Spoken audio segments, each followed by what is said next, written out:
Exercise 2.1ல third சம்மில் என்ன சொல்லியிருக்காங்கன்னா prove that the product of two consecutive positive integers is divisible by 2.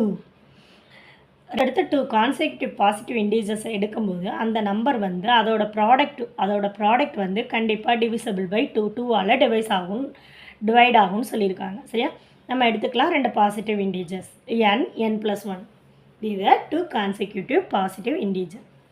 இப்போ என்ன சொல்லியிருக்காங்க, ரெண்டையும் ப்ராடக்ட் பண்ணணும்னு சொல்லியிருக்காங்க. ஸோ n × n+1 என்னது n² + n. ஃபஸ்ட்டு நம்ம ஆட் நம்பருக்கு ஈவன் நம்பருக்கும் தனித்தனியாக பார்க்க போகிறோம். ஆட் நம்பர் எடுத்துக்கிறோம், அதாவது 2 மல்டிபிள் பண்ணிங்கன்னா அது ஈவன் நம்பர், அது கூட ஒரு 1 ஆட் பண்ணும்போது அது ஆட் நம்பர் ஆகிடும். ஸோ n = 2m+1 அப்படின்ற ஒரு ஆட் நம்பர் எடுத்தாச்சு. இதை வந்து எங்கே சப்ஸ்டியூட் பண்ணணும், n-க்கு பதிலாக சப்ஸ்டியூட் பண்ண போகிறோம். So n 2m+1² 2m+1. இதை சிம்பிளிஃபை, இதை குவாட்ரடிக் ஈக்குவேஷனில் எக்ஸ்பேண்ட் பண்ணி இதை கூட ஆட் பண்ணிங்கன்னா என்ன வரும், 4m² + 6m + 2ன்னு வரும். இதுலேருந்து காமனாக நம்மளால் 2 எடுக்க முடியும். ஸோ 2 எடுத்தோம்னா 2m² + இந்த நம்பர் வந்து கண்டிப்பாக 2ஆல் டிவைட் ஆகும். therefore it is divisible by 2. the same way n = 2m be an even number. ஒரு இன்டீஜரை 2 கூட மல்டிபிள் பண்ணும்போது be an even number.